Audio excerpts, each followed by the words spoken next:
And we are live. Welcome to the NBA Deeper Dive. It is Monday, March 18th. I am Josh Engleman. I'm joined by Matt Belman. We're brought to you by Sleeper. We have an 8-game slate ahead of us. 3 late games, 2 at 10, 1 at 10:30. Got late swap available to us, which is very nice. We have an 80,000 person contest on DraftKings with 100K up top. Should be great for those late swaps. You could use the late swap tool at Stochastic and really help yourself out. Sign up using the links below. But first, hit the like button, subscribe to the channel, hit the notification bell so you know when everything goes live, and follow me on Twitter and Matt on Twitter. Our handles should be below our bodies. What's going on, man? How are you? How was your weekend? Weekend was good. Pretty uneventful, which, like I say, is always a good thing around here. So, yeah, excited to talk this slate out with you. It feels very late season NBA-ish. It does. I don't think that's a good thing, but it's sort of a good thing. There are some spots that are just a giant pain in the ass, and then there are some that are just like, no, I guess we're not doing anything here. Yeah, I feel like many things in life, it's certainly got its pros and its cons. There are good parts to it and just shitty, for lack of a better word, parts of it. I'm hoping for chaos at 10 o'clock. I really didn't want to get that OG Anunoby news till later. I was hoping Bogdanovich would be questionable. I want the AD thing to be weird, and I want all of that to come in so that people have to swap, because that's the easiest way to grab some value out of these huge slates, because people just don't appear to be swapping the way that they should. That's exciting. But we got a lot to talk about, 8 games to break down. I'm great at wasting time at the start of shows, but I don't think we have enough of it. Yeah, I don't think so either, just because it seems like there's just a lot to talk about on this slate. Well, let's talk about your Cleveland Cavaliers, 6.5-point dogs in Indy. And we have a 225 total in this one. We still have, obviously, no Evan Mobley. We have no Max Strus. Dean Wade is doubtful. All their G League guys aren't with the team. And we don't have Donovan Mitchell, who is out with a nasal fracture. I believe they have... It's possible they only have 9 guys. They might have Marcus Morris today. We have not heard any word on whether or not he is available to play here. And a lot of these dudes tend to be, or 3 of those guys happen to be centers in Damian Jones, Tristan Thompson, and Jared Allen. So interesting night for Cleveland. We've got 35% ownership coming into Caris LeVert, pretty much the same on FanDuel. Reminder for FanDuel people, 3 less games on your slate. So ownership numbers are wildly different. It's like playing 2 different games. We have around 20% ownership coming into Craig Porter, Isaac Okoro, and Sam Merrill. And then we have around 10 for Darius Garland, George Niang, and Jared Allen. I think we could start with the easiest guy to get to, and that's based on the ownership. Caris LeVert, pulling huge ownership, has the highest optimal rate. He's 6,800. He's shooting guard, small forward eligible. Seems like the easiest thing to want to roster from Cleveland. Yeah, I feel like you could make a case for Craig Porter just because he's so cheap. I mean, we'll looked like LeVert looks good. Don't get me wrong. I think the positionality, shooting guard, small forward, is really boosting that ownership. It's just, he's in the same pricing tier as Darius Garland, and he's projected to be much, much higher owned. Like, I get it. I don't think you have to get away from it. I don't think you have to play him either. He's certainly at a price point where there's other guys around him that can beat him. So he looks like a good play, but I like Craig Porter a lot just at that price point. It's such a good spot. I do want some Cleveland exposure. I think Okoro's fine. I think he's priced probably where he should be. I like the idea of Garland. He's getting the least amount of ownership of all these guys. He's got by far the highest upside. Now, they're both only point guard eligible. I don't think it's crazy to play them together on this slate because Cleveland gets weird with their rotations depending on what's working. So Garland and Porter could certainly see the court a bunch together. Sam Merrill, I think, is fine. I think LeVert is the one guy I really question that he's the 3rd highest owned guy on the slate. I get it's a great spot. He's projected very well. So maybe you just eat it, but I don't think you're making a mistake playing other Cleveland guys and not playing LeVert. How do you see it? I think you pretty much nailed where I'm at.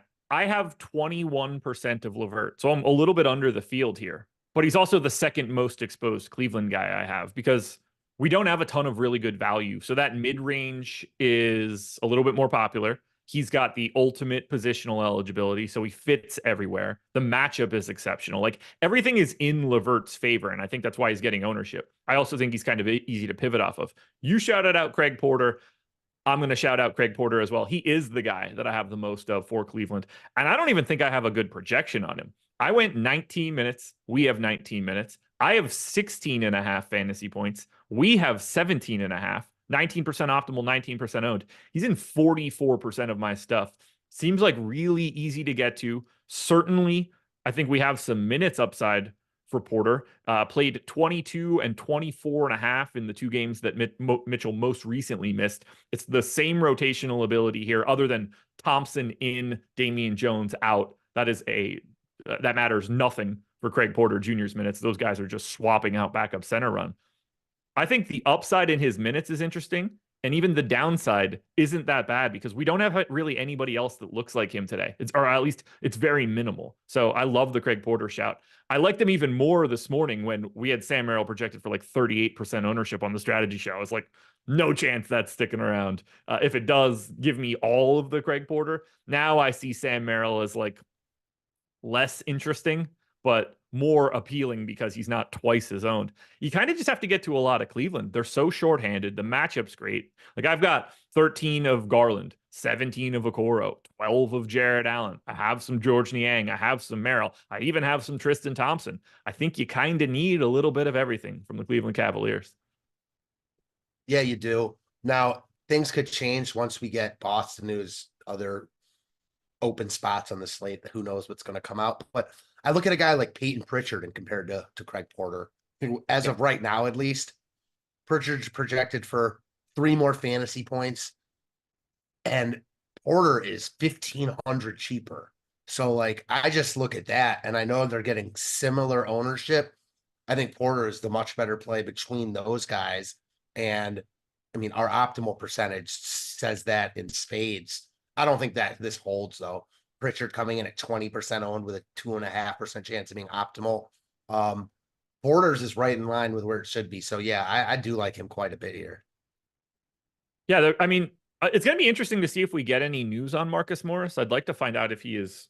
I thought that alert that I just got on my phone was going to be that alert, but I'd like to know if he's around because if not, they have 9 guys. 3 of them are Tristan Thompson, Damian Jones, and Jared Allen. I can't imagine they want to play those guys a ton together. So if Morris isn't around and they don't have the G League guys, that starts to make me a little bit more interested in someone like George Niang, someone like Sam Merrill, because they're the guys that look like they can, and then Craig Porter as well. They're the guys that can soak up a little bit more this time. Like Jared Allen is largely at critical mass. You don't need him to play more minutes if you already have the centers. Darius Garland's not just going out there and playing 42, I would imagine. So you start to bump up those other guys in the mid tier for Cleveland, and that's where it starts to look good. If Morris is available, that's just like, I don't know, 12 minutes that everybody else doesn't have to play.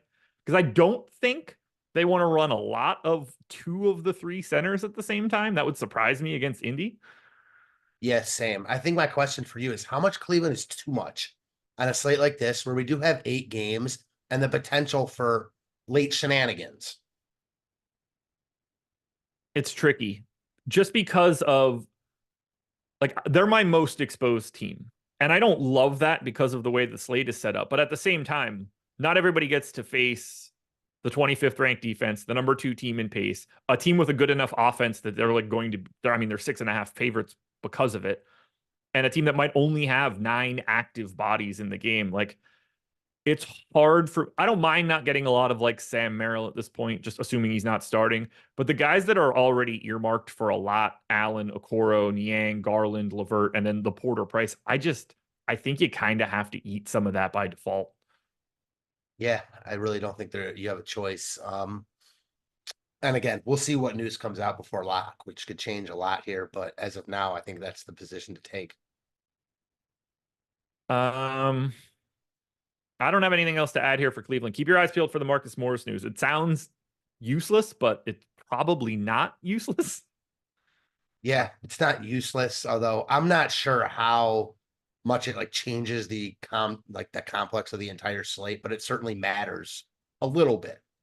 Yeah, if you could start giving Merrill an extra minute or 2, Porter at 21 then becomes insane. Niang maybe has to go to 28 or 29, and all of a sudden you're looking at this very differently. It also then would probably push LeVert up a bit. The Indy side, same as it usually is. No Benedict Mathurin for the rest of the year. McDermott out. Around 10% ownership to Aaron Nesmith, Jalen Smith, Miles Turner, Obi Toppin, Pascal Siakam, TJ McConnell. Very little love coming into Tyrese Halliburton. The pieces that I'm getting for Indy don't make me happy. It's Aaron Nesmith and Jalen Smith. And that really becomes a testament of what this slate is. Do you have anybody that stands out for the Pacers here? I think Jalen Smith stands out from like a points per dollar perspective at 4K with power forward eligibility. He's one of the scariest rosters because he's had like at least, well, not at least because I don't know exactly, 5-ish like times where he's just been ruled out, not even coming to the game questionable, and been ruled out mid-game before even seeing the floor. So, putting that aside, he looks really good at 4K. Ownership doesn't scare me at all, like 13.5% owned, same optimal percentage. He looks like a really good filler piece. I don't love the matchup, but price is fine, or, good, I should say. And there just isn't a ton of cheap value as of right now. So he's the guy that stands out. McConnell looks fine. Nesmith looks fine. It was the same story with Halliburton. He's got upside, but I'm not really buying it right now. I just think projection systems haven't really caught up to him yet. Yeah, I didn't get to any of Halliburton. I'm actually getting to a bit of TJ McConnell. Like that is what this slate is. I have Obi Toppin in lineups. I don't want that, but it's happening because that's just what everything looks like today, which is so weird for an 8-gamer. You mentioned that before, but yeah, like I have 17% TJ McConnell. I don't ever get that dude, and he's showing up in my stuff today. Nesmith is the guy that I just have projected higher than the rest of the industry. I hate it. I don't know what to do with it. He hasn't been nearly as good since he came back from his injury. I guess I need him to continue to shoot 47% from three, or whatever he was at before. He has been ramping up over the past few games. His most recent game was his best game in a while, 16 points, 4 boards, 3 assists, and 4 stocks. He does that for me today, and I'll be happy, but I need those threes to fall. And he only took 2 in that last game. I need him to start getting those threes up. So I'm going to cross my fingers on that one. But it's Jalen Smith and Nesmith. Apparently, you have to have your last name contain Smith for me to like you for Indy. The rest of these guys are all filler, like around the field on Turner, Toppin, Siakam, McConnell. But yeah, no Halliburton. Just hasn't been the guy. 1.18 fantasy points per minute over the past 30 days. He's just not right now. I want that dude to get healthy. I really hope he makes. I don't think he's going to make all NBA. I want him to, just because I think it's the only reason he's playing right now. And I kind of just want to reward his wanting to be out there for his team. When you start talking about the Turner, Siakams, Halliburtons of the world, that's where real opportunity cost comes in. So it's not even about them. Like, they could be fine, but you're allocating a lot of funds to get those guys. And I just don't think that's, the optimal way to do it as of now. Anything can certainly happen, but that's not how I'm going to build my lineups. Anything else for the Pacers? Mm-mm. The Detroit Pistons are 15.5-point dogs in Boston, 223 total. Q tag on Cunningham, Q tag on Fontecchio, still no Quentin Grimes. Boston is going to be without Sam Hauser, Drew Holiday, and Al Horford. We also have Q tags on Jaylen Brown and Jason Tatum. And Kristaps Porzingis is just probable, which I don't think that anybody expected earlier today. Single-digit ownership to everybody on Detroit. That's FanDuel or DraftKings, which is a testament to how good they don't look. And highest optimal rate for anybody is Fontecchio at 7.9. Highest optimal rate after that is Cade at 7.4. Those are the 2 guys that are questionable. Do you want to get to anything from the Pistons? No. The only players that you'd even think about are like pricey, and I don't want to spend money on guys in this spot. Now, the spot could get a lot better depending on if all these guys are out. But even if it does, I think they're fringe GPP plays at best. So yeah, no. I have 11% of Cade. He's 9% owned. If I'm going to get to anybody from this team, it's clearly Cade, and I don't have anything else to add to that. It's just I've 2 shares of Fontecchio, a share of Jalen Durant, random stuff for 150 lineups, but was a pretty bad spot for the Pistons. Like, I think if all things are equal in a neutral spot, Garland without Mitchell is maybe a little bit worse, I guess you could say, than Cade. Garland's 300 cheaper against Indiana. Cunningham's in Boston. So Yeah, I just, things like that. we're on the same page there. I've got Garland by a little bit. Let's get to the Boston side because that's much more interesting to talk about. So obviously we need the status of Jaylen Brown and Jason Tatum. That's going to be incredibly important. Surprise, surprise, that matters. 20% ownership coming into Peyton Pritchard. 50 to Peyton Pritchard on FanDuel, where he's 4,200 and there's 3 less games. We also have 25% optimal coming into O'Shea Brissett, but 6% ownership. Something will change there. That optimal rate will come down. The ownership will come up. There will not be that kind of chasm, or at least I wouldn't expect it. But it's single-digit ownership for the rest of these guys. Now I'm getting to Peyton Pritchard. I have 24%. I got to 11 of Brown, a little bit of Tatum, a little bit of Porzingis. I thought these guys would stand out a little bit more, but for some reason they just aren't. Prices are starting to come up a little bit for these guys too. Tatum's up to 9,900 now, Brown at 8,400. What do you see for Boston, assuming everybody's in? I can't make sense of the Brissett and Pritchard ownership and optimal percentages. Brissett is at a much weaker position to fill. He's way cheaper. Their optimal percentage and ownerships are like flipped. So something's got to change there. As of now, I think Brissett stands out as one of the best value plays on the slate. Add that in, he's contrarian. Like, yeah, I like Brissett a lot here. I think it's really hard to talk about Boston just because Tatum and Brown seem like they're both really questionable. I would expect at least one of them plays, but maybe not both because it's Detroit and they're not really playing for much. I mean, they've got the East wrapped up. So I don't think they're, going to extend themselves if they don't have to. Honestly, that said, nothing really stands out to me right now besides Brissett. So I've got, like I said, I got 24% of Pritchard. I don't expect to get to much Brissett. I don't have him projected very well. And I don't have the same minutes that we do. That could change. Who knows? One of these pieces of news breaks, and none of this will actually matter. But I'm heavier on the minutes to Svi Mikhailiuk, and then I've got a little bit going to Jaden Springer more than we do. So I'm nervous about Brissett. That's had that it just scares me. Like if I were confident in his minutes, then I would obviously have no issues. He did play 29 minutes in their most recent game with no Brown, White, or Porzingis. I don't have a great feel for what they're going to do there. I'm hoping that we just get one of Brown or Tatum out, and then I'm definitely projecting him for like 24 minutes and it stops being weird.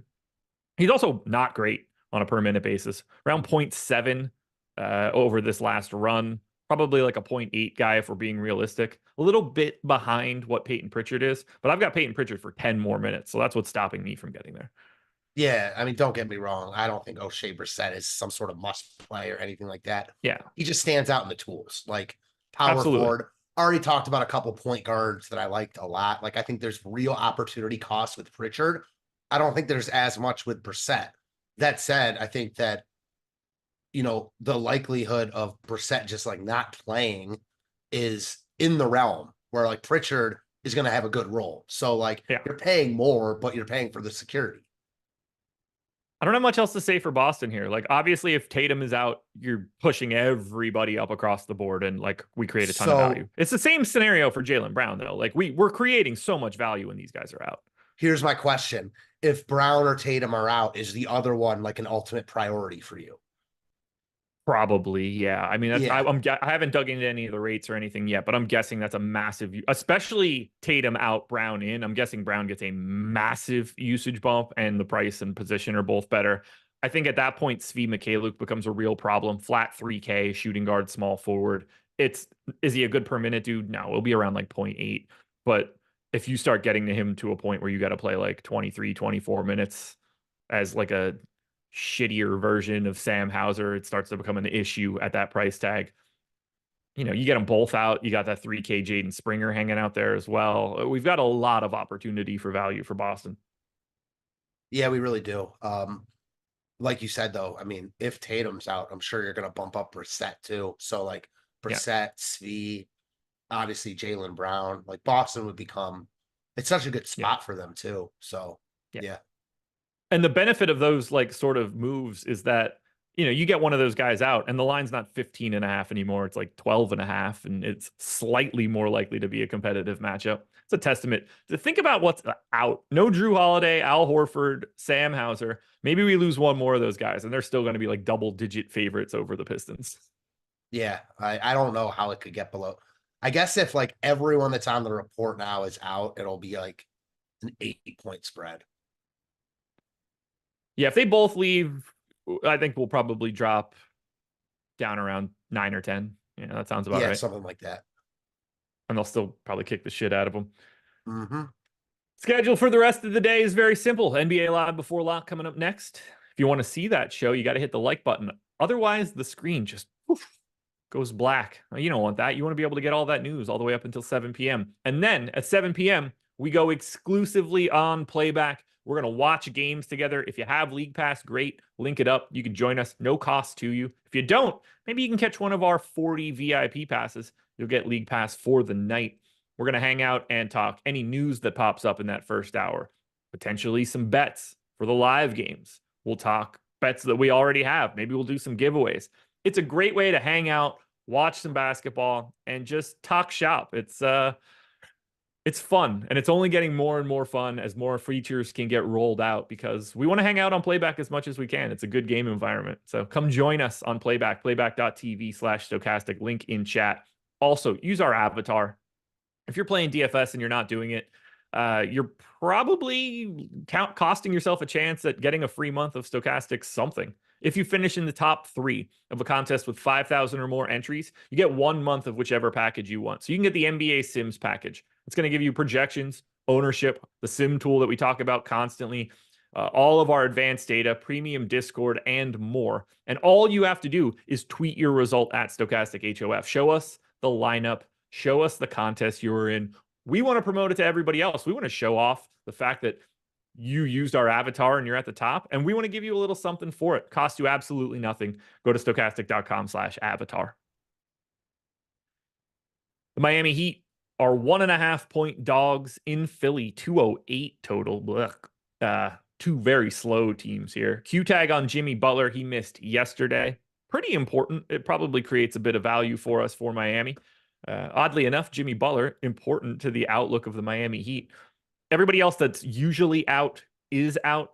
Bam's available. Caleb Martin's available. Nikola Jovic still out with that right hamstring strain. 9% ownership coming into Butler on DK. It's different on FanDuel. These guys are picking up a bit more love, but this is a relatively unowned team on DraftKings. 9% optimal Butler is also the high mark. Do you get to anything here for Miami? I don't think so. I mean, presuming Butler plays, I don't think he's a bad play. Price down a bit. Going back to Philly, I think he's fine, but I don't know. Nothing stands out here. Just this game, low total. Both teams play slow. Butler does look good in the tools, but there's opportunity cost there. He's 8K, so you're obviously not rostering someone to get to him. That said, like he is a lot cheaper than he's been, and he had been really good outside the last couple games, I believe. So he stands out. I know Bam has been also really solid. I don't think he's the worst play in the world just because he's never the worst play in the world. But I don't really think it's the spot to get to the like 3rd, 4th tier options on Miami. How about you? I got 3% of Terry Rozier right now, and that's the most I have of anybody from Miami. That should probably tell the story. Yeah. Philly's 25th in pace. Miami's 29th. This is a slow game. Now, if we lose Butler here, we're giving bumps to Jaquez. We're probably giving bumps to Caleb Martin. Duncan Robinson gets a usage bump. We start looking at Terry Rozier very differently. Something pops up for Miami a little bit more than what we have. But even if that happens, I don't think it's overwhelming. If anybody wants to play the Haywood Highsmith experience again, 0.61 fantasy points per minute over the past month. Fun stuff. I do think that if Butler's out, Bam will also look really good. They look pretty good right now, like better than I would think. Rozier would get the biggest boost for me if Butler's out. Absolutely. On the Philly side, pretty much everything I just said about Miami is the same here. Tobias Harris, questionable with a right ankle sprain, was not at shoot around, I believe. 12% optimal to maxi, 7% ownership. Those are the two high marks for this team. I actually got to 16% maxi and basically nothing else. And that's sort of what the ownership is showing. If Tobias Harris ends up out, that probably looks even better for maxi, but then maybe we can get to like Buddy Hield, who is barely playing now for Philadelphia. But what do you like here for the Sixers? Not a lot. I mean, they're in an even worse spot than Miami. And I just don't think they look good at all. They look like one of the worst teams on the slate. Yeah, it's rough. It's really rough. I mean, the game's bad. All his pricing is bad. Let's say Tobias Harris is out. Who does that benefit the most? Is that $3,100 KJ Martin? Is that Hield? Somebody's got to fill in. I think pick a straw out of a hat type of thing. Like somebody does, but who that's going to be, I'm not sure. It would make Maxley look better, who as of now doesn't look bad in his own right. Again, coming in under owned, 12% chance of being optimal, 7% ownership. The reason he stands out a little bit is the shooting guard eligibility. So I don't know why he has it, but he does. So that makes him a lot more playable. Or is it Nick Batum, who in their most recent game with no Tobias Harris played 37 minutes? Ooh, that doesn't tell you about the state of the Sixers right now. For real. Like, I mean, he immediately becomes someone to talk about at least a little bit. He's probably the best point per dollar play on Philly at that point. I mean, he's a 0.7 guy. He's horrific. You need all of those minutes. You need to be confident he's getting them. But seeing the fact that he got 37, you assume you're projecting him for something in that area if it happens. Like, they were willing to do that recently, and they still only wanted to play Buddy Hield 20 minutes. That's crazy. Right? So keep an eye on Nick Batum, ladies and gentlemen, if Tobias Harris happens to be out. I got nothing else for Philly. Same. Portland Trailblazers are 8.5-point dogs in Chicago. It's a 214 total. Portland is without Malcolm Brogdon, Shaedon Sharpe, Time Lord, Q-Tag Matisse Thybulle, Q-Tag everybody's favorite Ashton Hagans, and then a doubtful tag on Jeremy Grant. We have 35-ish% ownership coming into Delano Banton, and around 10 for Anthony Simons, DeAndre Ayton, and Tumani Kamara. What do you want to do with Banton? Banton looks good. Over-owned.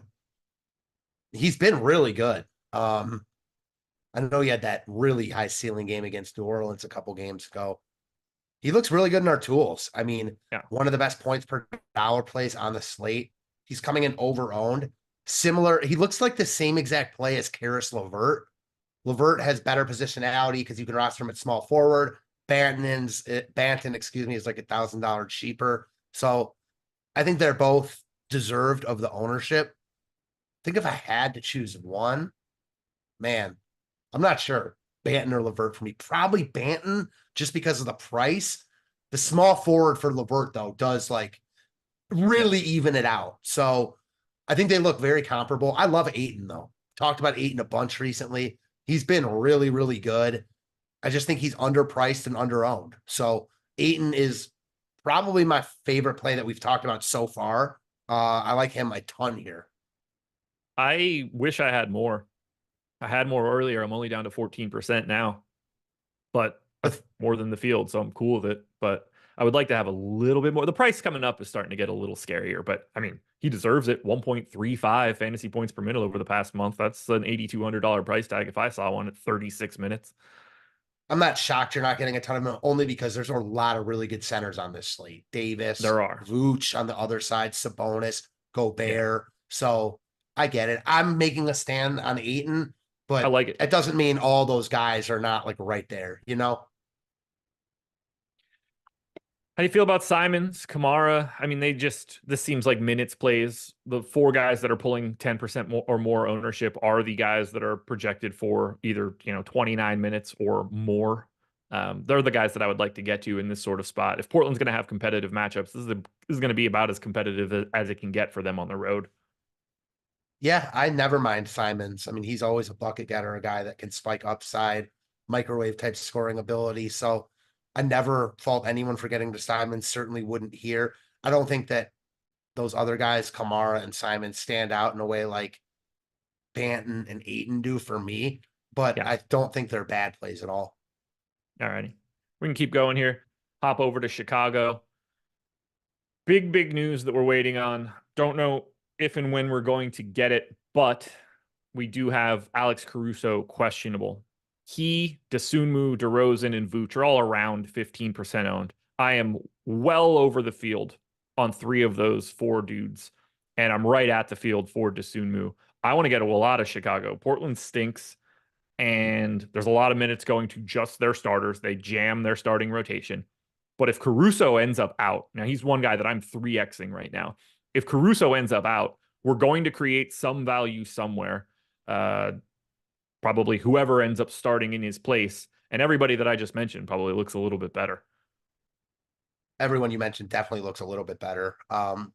As of now, they look good. I think Vooch looks comparable to Ayton. They look like very similar plays. DeRozan looks good. Dosunmu looks good. Caruso looks good if he plays.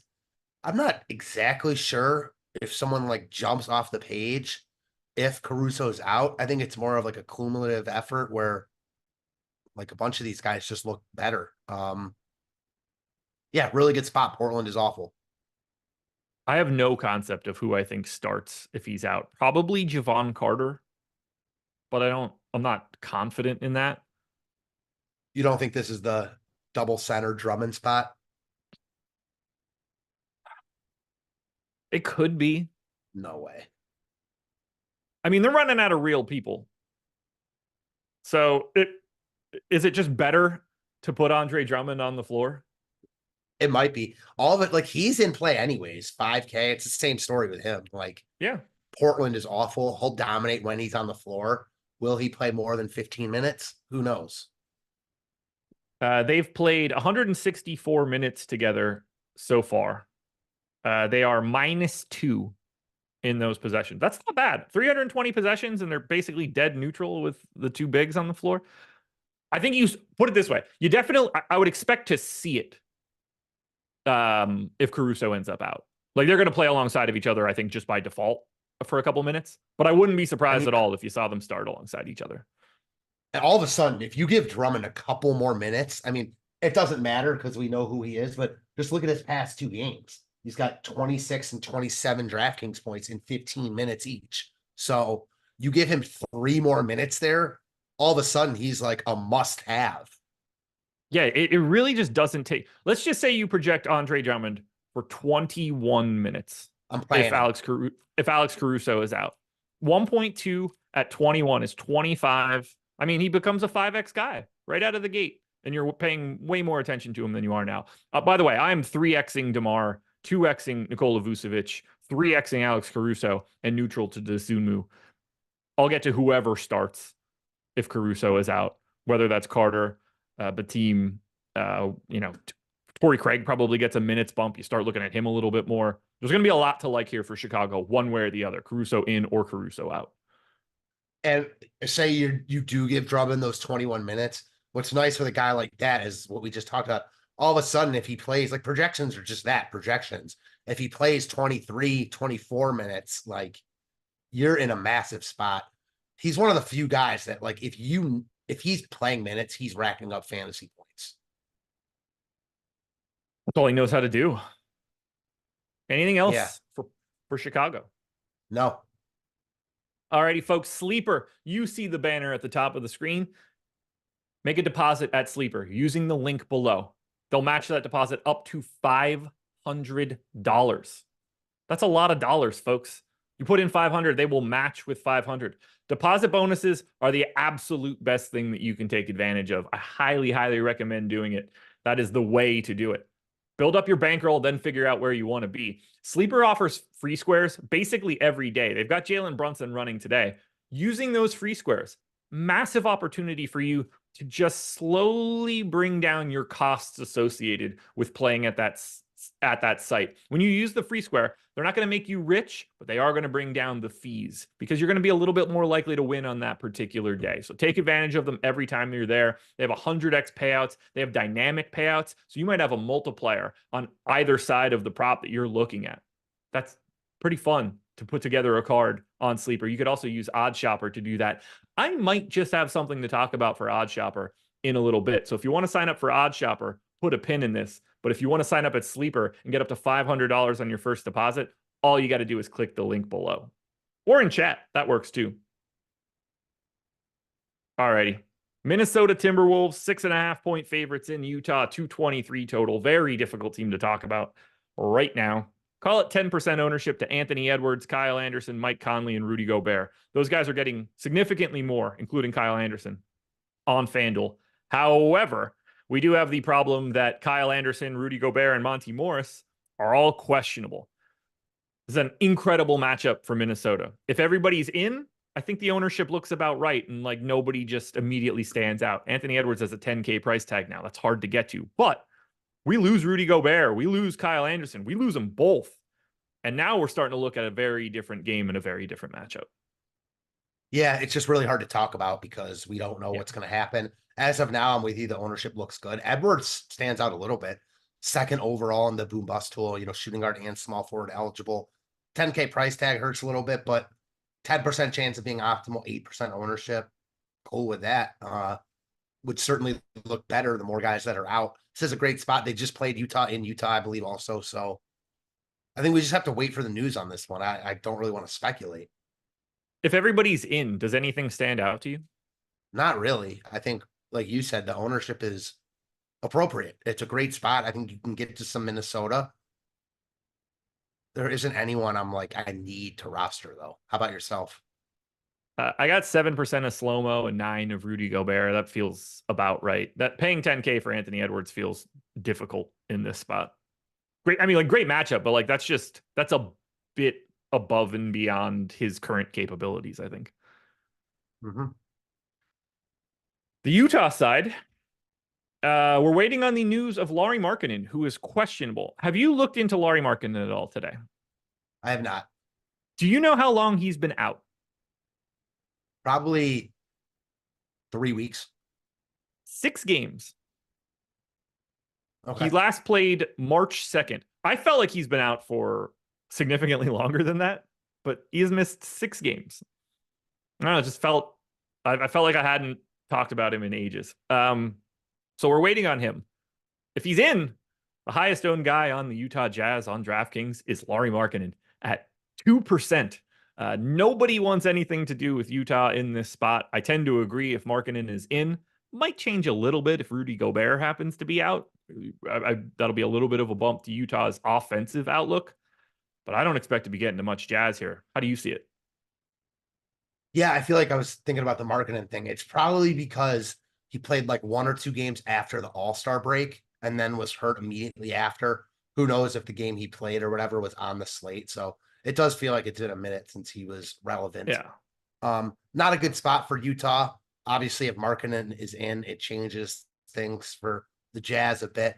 No one's really getting ownership, and I don't think they should be. There just isn't a lot to like here. There's not.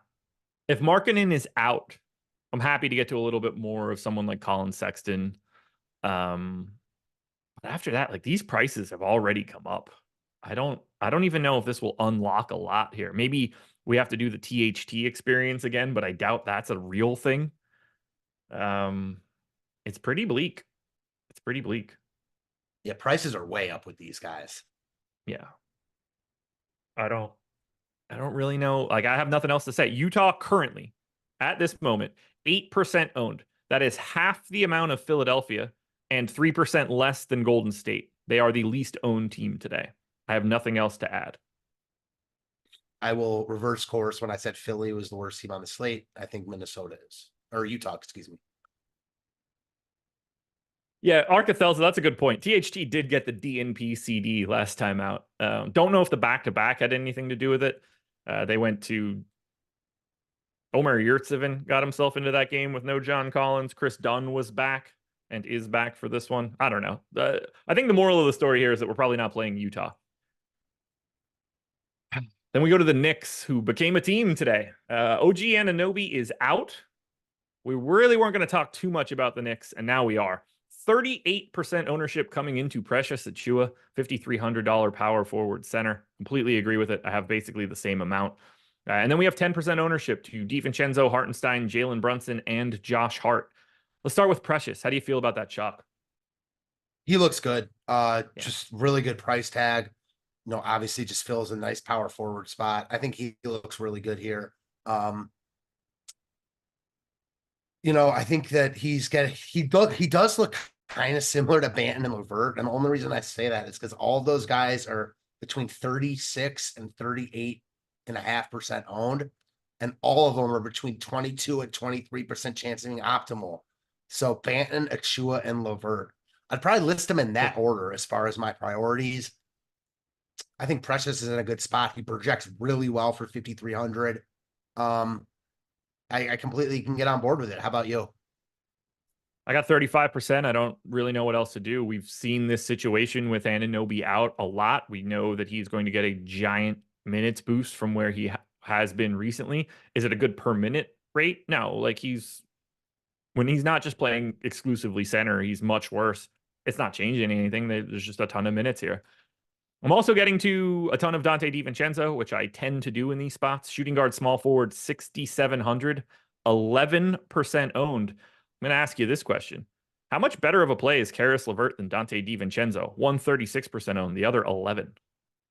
Yeah, I love that shout out. Talked earlier about pivots. I think LeVert projects better, but okay. The ownership there is enough for me to say that I'm totally cool with going to DiVincenzo there, especially if you're rostering a bunch of other really popular players. You don't have to do that. I think you can certainly still play LeVert or play them both together, but I love where your head's at there. It just makes a lot of sense. By the way, Tobias Harris is out. We just got that news. And it looks like I'm just sort of taking a bit of that ownership that I have, or like the ownership that's coming into LeVert. I have 21%, he's 36% owned. I basically took that ownership that I had from LeVert and just dropped it down on top of Dante DiVincenzo. So now I'm 2xing DiVincenzo, still getting to 20% LeVert. I love the way that that's coming out of my stuff right now. Yeah, I love that too. And like clearly going to play 36 plus minutes if this game is competitive, because who the hell else is going to play? They don't want to play Alec Burks. No, they do not. I kind of think Isaiah Hartenstein's sneaky at 9% ownership. I don't have as much as I would like to, but we did see him last time out. He got to 28 minutes. That was a full split with him and Precious. Can he just go to 28 again? Can he go to more than that in this spot? I'm not entirely sure, but at 5,200, I think he's worth a look. Damn, the tools really like him. Really nice to see his minutes bump up like that. Maybe he doesn't have any chance to get to 30. I don't see why he wouldn't at least play 28 again. This is a guy that was playing huge minutes in the absence of Mitchell Robinson. I wrote him up last week, so I did a bunch of research on him. He was a fantasy monster for a while there. Then he got hurt a little bit more recently, and his playing time has been cut, but his production really hasn't. I think that's a great call. The other thing it does is it gives you just late game ownership swappability. Yep. Yeah, certainly helps. I have a little bit of Josh Hart, a little bit of Jalen Brunson as well. I don't think either of those guys look like overwhelming priorities, but they both look solid here in this spot. Mm-hmm. On the Golden State side, no ownership. This is the second lowest owned team today, 11% total. 3% to Draymond Green is the highest owned guy that we have on DraftKings. He's also 6% optimal, if that's interesting. You want anything from the Warriors? Not really, no. Steph's price is down, but he was hurt for a while, so nothing from Golden State stands out. I will take this chance to go back and ask you a question about Chicago-Portland that I forgot to ask. If Drummond starts, does that do anything to Ayton for you?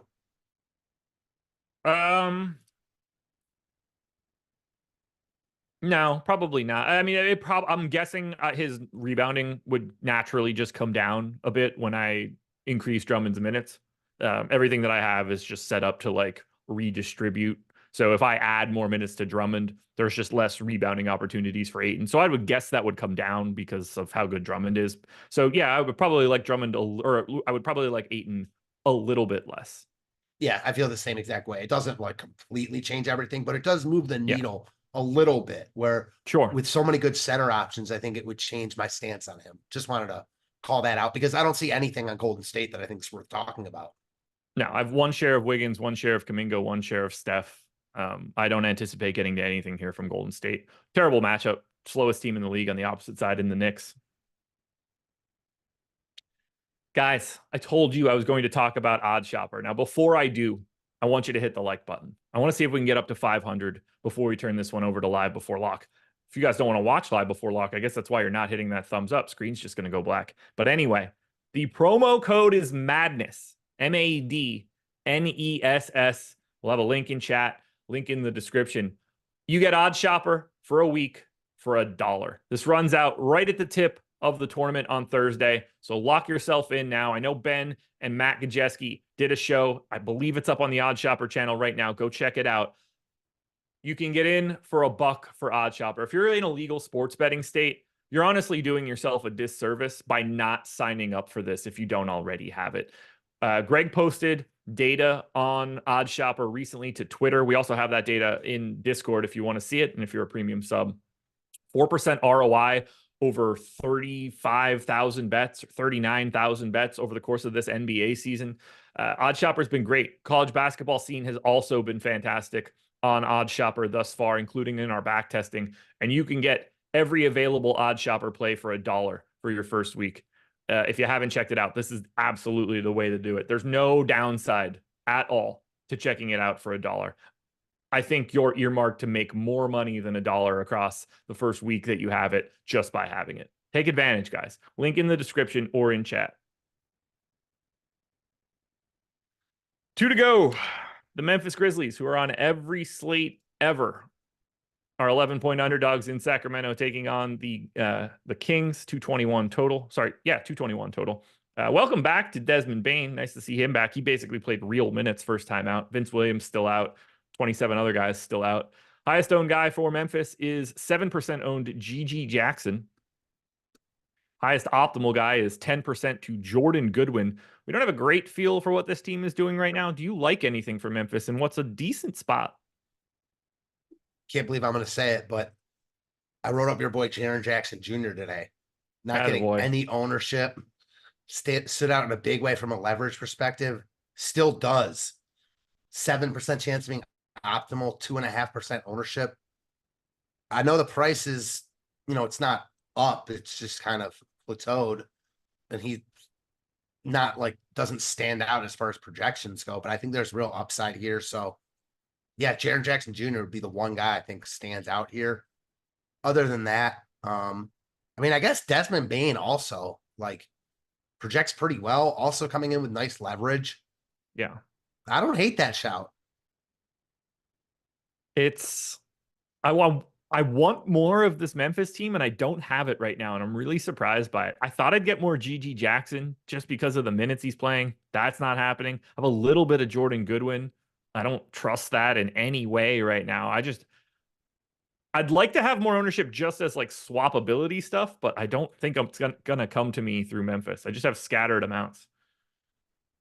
Yeah, I'm with you.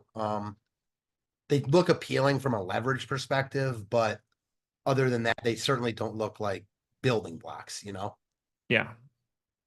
Sacramento, on the other hand, has a lot of ownership coming in. 25%, 30% to the Barnacle of the Bay, 25% to Malik Monk, 20 to Keegan Murray, and around 10 for Fox, Sabonis, and Herter.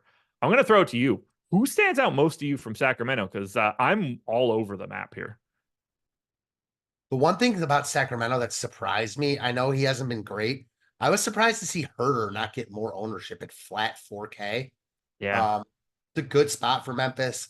We talked about guys getting ownership on this slate that's a little bit sketchy. So Herter at 4K, sure. Sabonis looks great. Opportunity cost at center, though. Same with Fox at point guard. These guys look like great spend-up options if you want to go there. I don't think they're priorities for me, but I wouldn't fault anyone that had them as priorities. This game looks appealing. Also gives you flexibility to swap to, other pieces of different games that are also late that might have news. So both sides look appealing. I think more from like a tournament perspective than a cash one. Get ready for these exposures. So I'm 2xing Keegan Murray right now. He's 5,500 power forward only. We have him 15% optimal, 21% owned. So a little bit over owned. I don't know what's working for me at power forward, but he's my guy. I essentially have 0 of Malik Monk. 6,400 shooting guard, small forward. If you look at Malik Monk, he's sitting right there in that same sort of Dante DiVincenzo, Karis LeVert, shooting guard, small forward range. I'm just moving that ownership around, it seems.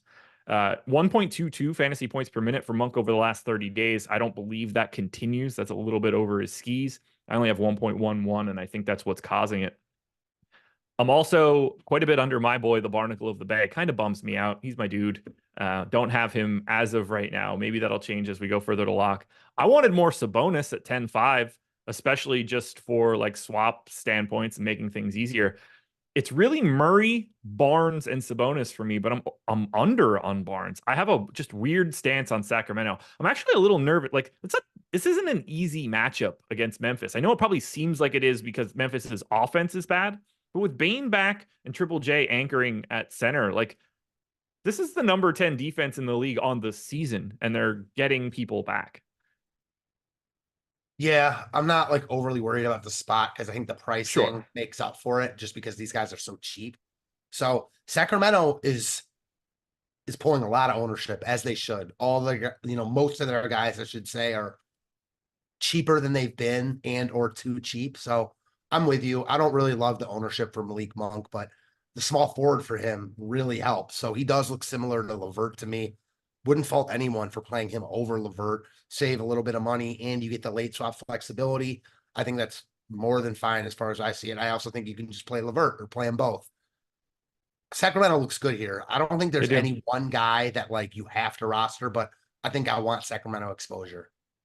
Yeah, they're gonna be a team I take a look at in this next hour after we finish up here to see if I'm missing anything wild. Might take a peek at rates and make some tweaks. But for right now, it seems like Keegan Murray is once again gonna be my guy. He has not been good lately at all. 0.79 fantasy points per minute for Keegan Murray as of late. He's only shooting 35% from 3 on the season. Just can't seem to get shots to fall unless you get him 2 games ago. 19, 11, and 3 with 2 steals. It's kind of the game you're looking for. Got up 10 threes, made 5 of them. And then we close it out. Yeah, it helps. Prior to that, 0, 1, 1, 1, and 1 made threes in the previous game. So I needed to come out more frequently. The Atlanta Hawks are 9-point dogs in Los Angeles. It's a 225 total. We did get word, I guess, Bogdan Bogdanovic not on the injury report in any way. Onyeka Okongwu is actually questionable for today. That's mostly uninteresting, unless I'm dumb and I haven't seen his price yet. 6,400. So completely useless. If he's in, he just plays the Bruno Fernando minutes. If he's not in, then Bruno Fernando does. 10% ownership coming into Jalen Johnson. Everybody else is single digits or below. Same story for optimal. What do you want from Atlanta? Well, I don't even think you can get to Bruno anymore, even if Okongwu's out with Jalen Johnson back in. Yeah, I think Okongwu is still priced for when he was starting with Capella out. I don't even think he's played since Capella's been back. So, yeah, Atlanta, they're in a good spot, but all these questionable tags, well, Bogdanovich mainly turned into, that he's playing. So I don't see anyone from Atlanta that's like an ultimate priority. With no Trae Young, sure, Jalen Johnson and DeJounte Murray, both really good tournament upside pieces. I could say the same for Bogdanovich, much less consistent, cheaper price, but his price tag has also risen. So Atlanta looks like a tournament team with their spend up options. Don't really want to mess with their like 3rd, 4th tier guys. Same. And then we have the Lakers. What a team here. Q tag on Anthony Davis, left corneal abrasion. Q tag on LeBron James. 18% ownership coming into that corneal abrasion. Only 5 coming into LeBron James. AD looks really good. He is a bit over-owned. LeBron, tough to get to at 10,300. That is a healthy price tag for him. What are you doing with AD? Do you have any inkling on whether he plays or not? I know he missed the entirety of that last game, so I have no idea what to expect from him. I feel like we would know early. Just like he either can see and it's fine or not, but I don't know. I don't have a great feel for it. As long as we get it before 9:45, we're good. If we get it after that point, then I really hope that I had Anthony Davis in at utility so that I could just save myself and get to LeBron. But I'm just going to treat it like he's in until we find out. And to me, he's like the only guy that I want to get to from the Lakers. I do think that probably a smart way to play it, if you really like Davis here, is just putting in Sabonis. You're saving 300, and then if Davis is in, you can just make that easy pivot, presuming you're not playing both. And I will say, if Davis is out, I mean, I have no issue with 10-3 LeBron in this spot. Like, I get it. He's expensive, but all of a sudden with Davis out, this is like a must win for the Lakers. I mean, every game is at this point. So I wouldn't hate it.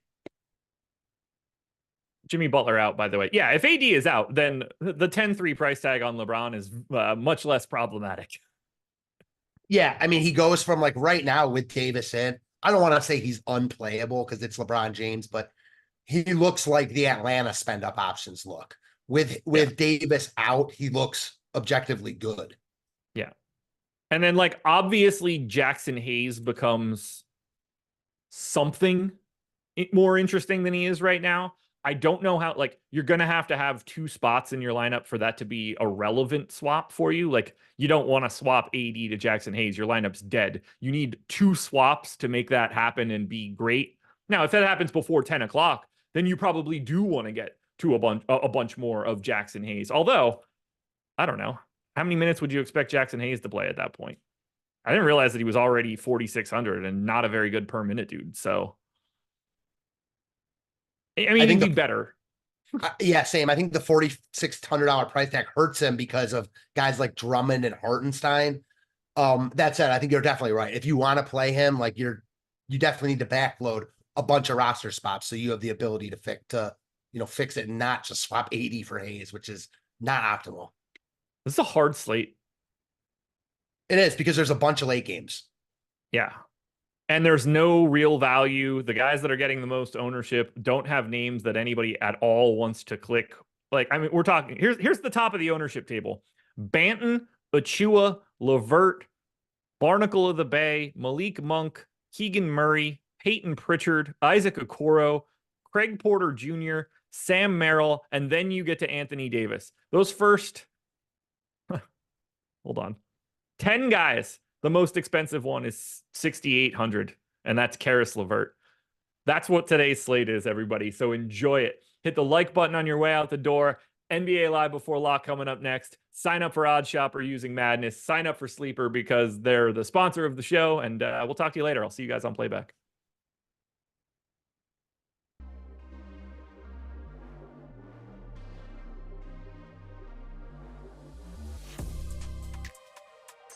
What a weird...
Yeah, just don't put me on yet, because yeah, it should be popping up on AirPlay.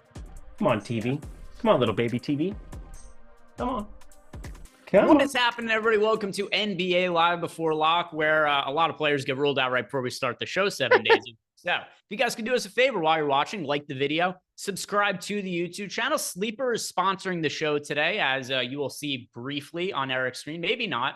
AirPlay, Sleep. There it is. As you will now see on Eric's screen, we're sponsored by Sleeper. If you sign up at Sleeper using the link that we have below, you do get a deposit bonus of up to $500. Pretty good way to start building your bankroll, and an even better way to build your bankroll over there is when you sign up using our link, you're going to get access to a free square, which for today is more than 0.5 points for Devin Booker. So a ton of players have gotten ruled out today. Devin Booker, not amongst them. So, Eric, I feel pretty good about more than 0.5 points for Devin Booker. Is going to score a single point for the people that sign up at Sleeper with our link.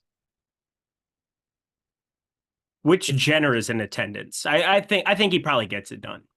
Yeah, it's going to be Caitlyn Jenner in attendance, but I don't think it matters. I think he's going to light up the scoreboard tonight to the tune of 1 point. So go take advantage of that. Sign up at Sleeper using the link we have below, and then just a single bucket. You get your first leg done there over on Sleeper. And yeah, we just had a ton of news that came out, and just to rehash for all of the people here, we just got Fontecchio. Well, actually, it's not even a rehash. We are introducing it for the first time. Fontecchio is out. Cade Cunningham is out. Jason Tatum is out. Jimmy Butler is out. That all happened over the course of the last few minutes. Which piece of news that we just got do you think is going to be most important for your lineups? Cade Cunningham out. I mean, Cade Cunningham out is gigantic.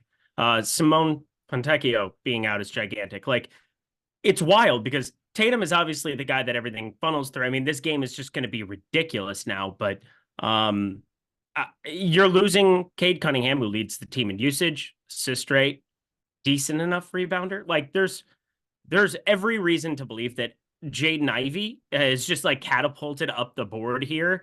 You're going to have Sasser, who's going to be somewhat interesting off the bench. You're going to have, I mean, this is kind of similar to yesterday. I mean, yesterday was a ridiculous sight. I think Emac and I did a great job of breaking it down, just jamming some of the studs, specifically Victor Wembanyama, the nuke of the night. That went well. Really great value that you had existing in that Boston-Washington game. But with Sam Hauser out, I mean, now you're adding Jason Tatum to the fray too. I mean, it's kind of just an all-encompassing game where, my Lord, we're going to want to roster everything. Also, I'm an idiot.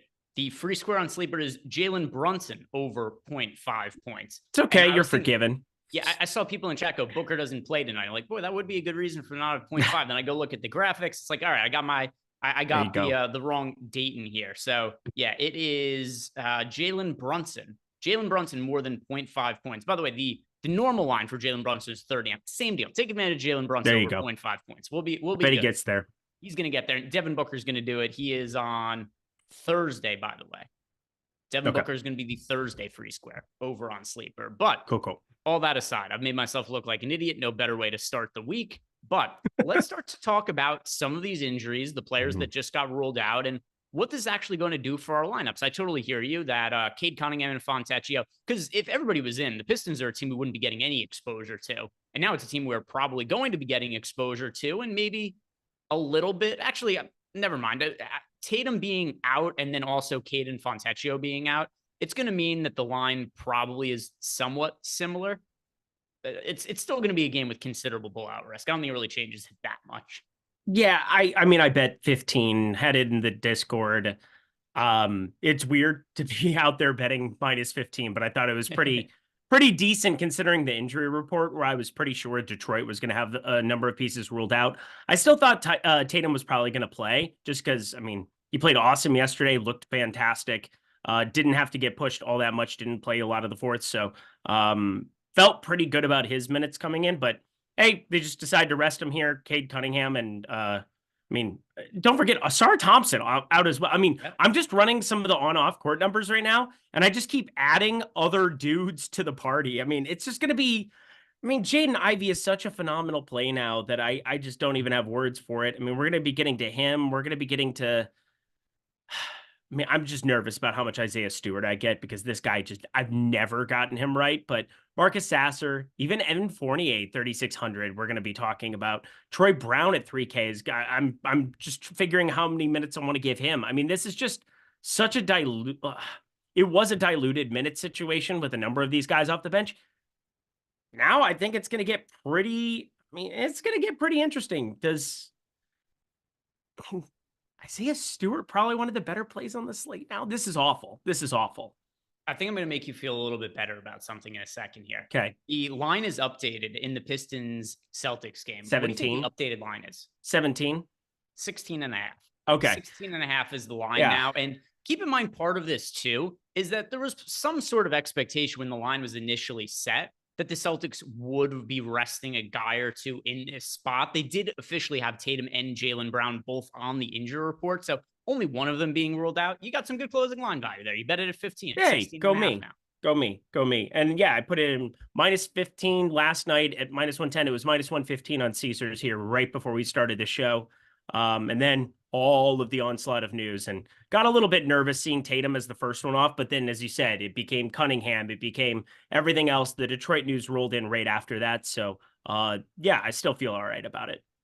Yeah, people are wanting to see Rich's projection updates. I see you in the chat. We'll be getting them soon. It was a lot of very big news that all came out at the exact same time. So, well, also, I mean, this is absolute fuckery trying to put minutes next to these dudes. I mean, Evan Fournier is 3,600, and you got to put him up for over 20 minutes now. We're going to put him in like, what, 25, 26 minutes for Evan Fournier, I'm guessing. And like, you're going to get a ton of him at small forward at 3,600. This is, one of the earlier games. I mean, I know we have, Cleveland, Indy. One side of that game is a little bit appealing to get to for tournaments, but like, there's going to be a lot of late swap opportunities later in the evening, but like the best value on the slate all exists from the same game now here. And guys like Duren and Ivy are just expensive enough where you still need them to go out and ball. But guys like Evan Fournier and Marcus Sasser, 4,400 and 3,600, their prices allow for you to just jam them here. We'll see what that starting lineup is. That'll obviously be very, very important. But like guys like Troy Brown, Malachi Flynn, guys I hadn't thought about all day because I thought, well, maybe you get one of them ruled out, but like you kind of want to be jamming this team now. So one of the things, because you just brought up the minutes for Evan Fournier, one thing that does make it tricky is, I mean, the spread is 16 and a half. Blowout is still definitely very much on the table for this game, even though Jason Tatum is out. But there are a lot of big men that the Pistons have. They've got like nothing in the backcourt. These are all of the guards that I believe they have available tonight. Jaden Ivey, Marcus Sasser, Evan Fournier, Malachi Flynn. I think that's it. I think they only have 4 guards available. Yeah. I mean, he said, 31 minutes last game, mid-20s is too low. If I put him at 31 minutes, I'm going to get 100% of Evan Fournier. Do I want that? I don't think so. We'll see where the industry like consensus falls. But like, I mean, I think one of the things you want to do is you want to be very, very careful as far as like how many minutes you're going to project Evan Fournier for specifically. So we know he likes to go out and chuck. You don't have Tatum or Hauser or anybody else on the other side. We haven't even got to Boston yet because I'm just dealing with Detroit right now. But like Fontecchio, Thompson, Grimes, all of those dudes being out, it is just, I mean, how much Troy Brown Jr. are we going to even land into? Like, I'm very, very nervous about how much of this team I get to, because obviously the blowout concern exists. And as you said, yeah, the front court, I'm not as interested in like jamming a Duren or a Wiseman. Isaiah Stewart is definitely going to be somebody that I land on in some capacity, but like Umude at 3K, how many minutes is he going to play? Malachi Flynn, we're kind of doing a guessing game until we get that starting lineup. What do you think the starting lineup ends up being for Detroit? So I think there's a couple of fun games to play with this. We could guess the starting lineup and then also try to figure out who they would play in garbage time if the game becomes a blowout. So my best guess for the starting lineup: Sasser, Ivy, Fournier, Stewart, Duren. Same exact five. And I also don't think I'm going to be crazy interested in Isaiah Stewart because he is $5,500 on. I haven't projected for the most minutes though. And I have him for 36. I have Jaden Ivey for 34. I have Sasser for 30. I have Evan Fournier for 27. And I have Duren for 30. By the way, we just got a projections update 2 seconds ago. 2 seconds ago, Here we go. projection Refresh. update came. So I'm going to look at what we ended up doing here with the Detroit Pistons. So shout out to Rich for getting this done in a short order here. Dude, I mean, honestly, Rich is the real one today because, like, I mean, I was just going through other back scores and everything. I would hate to have the responsibility of putting anything attached to this game right now because, again, you're going to want to roster a ton of shit from it. I just don't know what to tell you to roster from it. It's the same thing as yesterday where I said, we'll wait until we get the starting lineups and then we'll give you the analysis. And that's exactly what we did. Felt pretty good about it. Could have been a little bit higher on Pritchard. That was probably the one mistake. But otherwise, I mean, O'Shea Brissett still ended up in the optimal, or not in the optimal, but in the winning lineup. So, I mean, this is going to be another just ridiculous Boston slate coming. Here's the good news or bad news, depending how you want to look at it. We don't have that much projected all that well from the Pistons. We've got the minutes really spread out, which I like. I like giving Troy Brown Jr. minutes. I like giving you remember this guy? I don't know how he's resurfaced on the Pistons, but Evie Boyman back in the day. What? Remember he was from the Grizzlies. Huh? I had Buddy Boeheim that I was trying to find out if he was with the team or not. No, they've got Tosan Boumwin is active for the Pistons today. Or Buddy Boeheim is in the G League. Roden is in the G League, so neither of them are active. So here's what we did with minutes. We've got Durnin for 31, Ivy for 34, Sasser for 30.5 at $4,400. He looks like the overall best play, points per dollar wise, on the Pistons. We've got Isaiah Stewart for 33 minutes, which, like I said, at his price point, I don't think he's all that appealing. That gives him a projection of 25.2 fantasy points at $5,500. Fournier, we put in for 26 minutes. That gets him to 21 fantasy points. Amude at 26 minutes. That puts him at 19 fantasy points at the flat min. Then you just got a bunch of the other guys who were in for like minutes in the teens. Wiseman, Malachi Flynn, Troy Brown Jr., and then our guy Evie Boyman in here. So with all those minutes being spread out to some of those bench guys, the only players on a points per dollar sense that look all that great is Marcus Sasser, Fournier to a lesser extent, and then Amude as a punt play on DraftKings. Yeah, I know it's Boeheim. I'm so sorry that I pronounced his name wrong for the fact that he played for his dad at Syracuse. It's whatever. I don't really give a shit. His dad retired because he wasn't that good of a coach. But anywho, I'm feeling pretty good about Sasser. I mean, obviously, I have a lot more interest, it would seem, than Evan Fournier. Again, 25.5 minutes. Again, I think that's about perfect. I'm just saying that I wanted to be careful at where I put those minutes because you're going to get tons of him at small forward 3,600 if you project him for like 28 or 29, which is definitely in the range of outcomes. 30 minutes is in the range of outcomes. We just saw 31. So, like, again, I'm not saying it can't happen. What I'm saying is that, do you want to play 100% Evan Fournier in the second game of the entire slate? I do not think that I want to. God, it is such a disturbing spot. Malachi Flynn is interesting because, like, he could end up playing more minutes. I guess, no, that's not. Saying interesting is a little bit non-committal. But Marcus Sasser, I think we're together in saying he's the best value. I'm definitely there for it. I'm getting a ton of Jaden Ivey. I just reran some stuff here. I put him in for 34 minutes. Said I think Jaden Ivey is one of the best plays that you're going to get from Detroit here as well from this game. Do you want to jump over to Boston? Because now I'm really got a headache.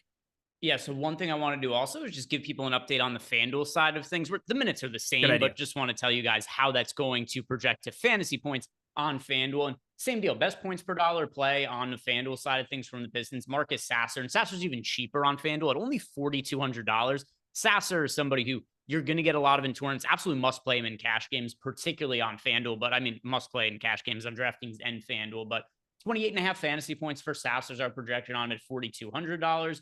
Jaden Ivey, 31.6 fantasy points at $6,600. Fournier is more expensive on FanDuel and only a small forward eligibility. So for sure playable with a 20.2 fantasy point projection at 4K, but you don't like need to play Fournier. And he's not somebody you're going to be getting to like an insane amount of or anything like that.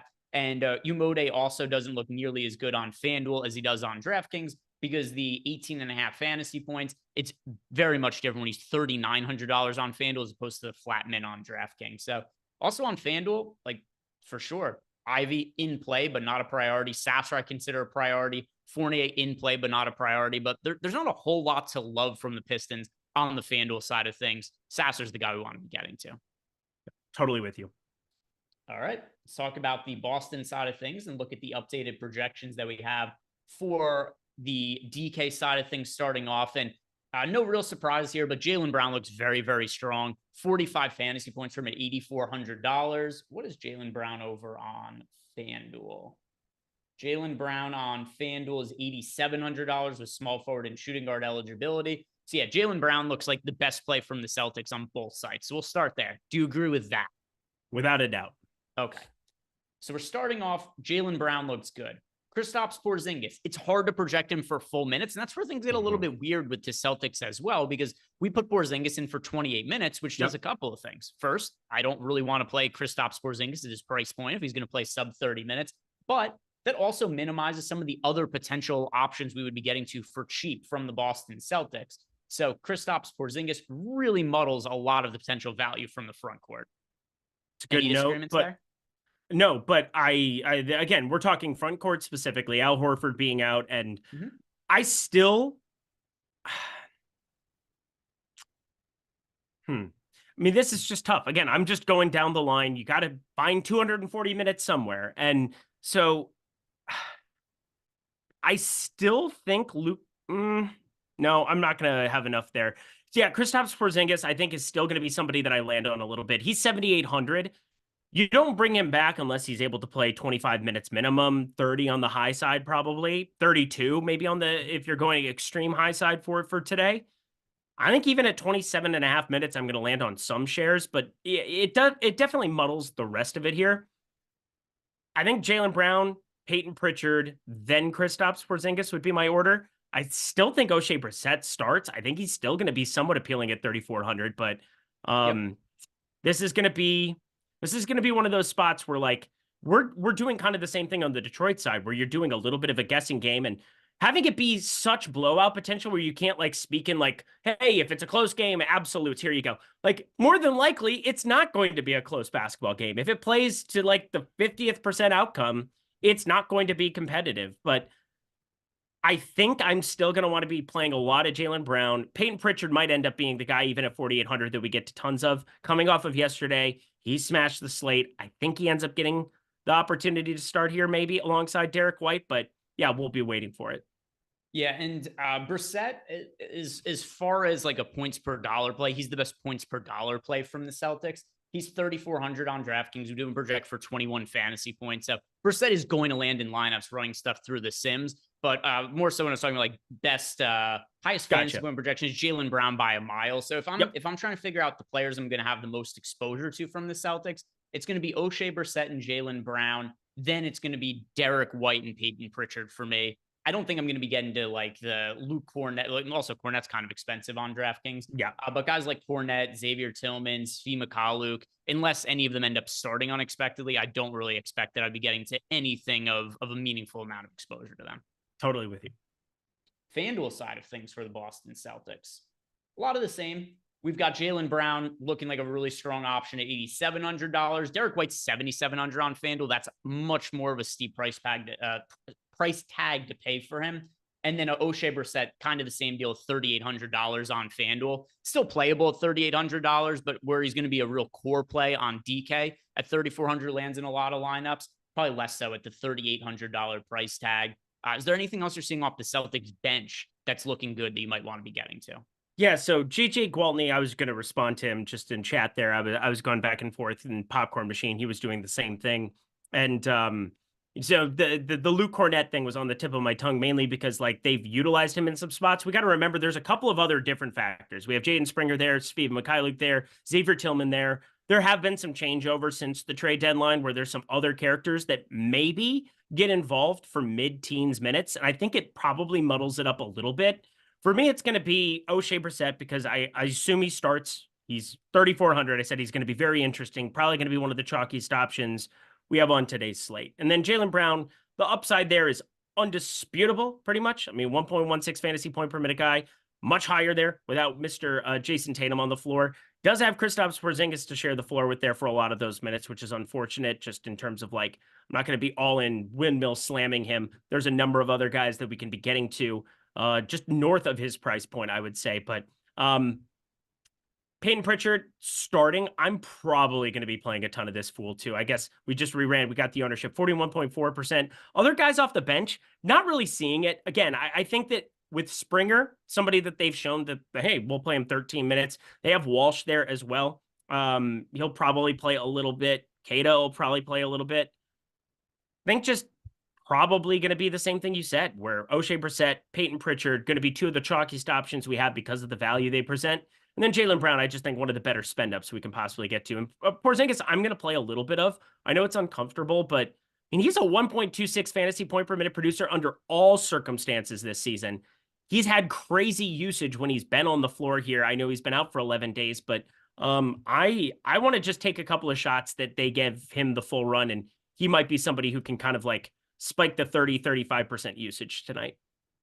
All right. And anything else you want to add about these injuries? If not, we'll get to you guys' super chats. I know we usually get to them earlier than halfway through the show, but it's also not that normal that like Jason Tatum, Cade Cunningham, and Jimmy Butler all get ruled out as soon as the show starts.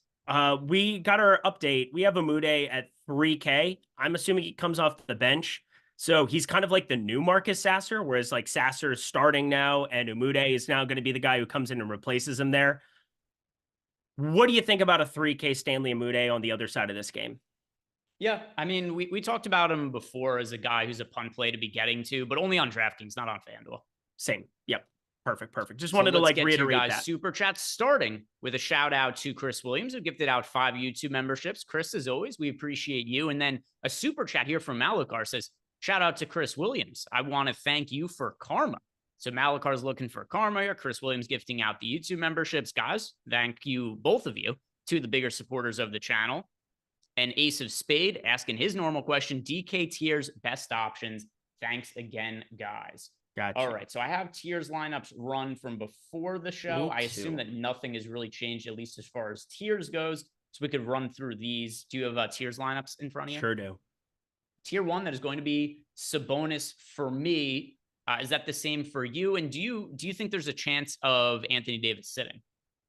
I do not think that he probably sits, but I've got Anthony Edwards right now anyway, between the three of them. So yeah, you'd want it to be LeBron if you knew AD was sitting. Domantas Sabonis, probably the guy who's going to be the chalk of the position. And then Ant is the guy I've got the most of. I also think that AD plays. It's so annoying, the Lakers' stupid injury reports, which Josh Lloyd brought this up on Twitter, where he said like, "Hey, look, Anthony Davis got a new injury. All his old injuries just went away. They've had him listed with an ankle injury for every game for like 2 months. He hurts his eye, the ankle injury just disappears. It goes away. It just shows how much bullshit is on the Lakers' injury report. AD did leave the last game early, so I can't say there's a 0% chance of him sitting. It's something that's live to happen, but I think he's far more likely to play than sit, especially when considering where the Lakers are in the standings. But all that goes towards me liking LeBron less than I would in tiers. I thought there was a real chance of AD sitting. Tier 2, we only have 2 options available now because it's DeJounte Murray, Jalen Brunson, Mitchell, and Tatum both out. So DeJounte Murray in tier 2. DeJounte Murray.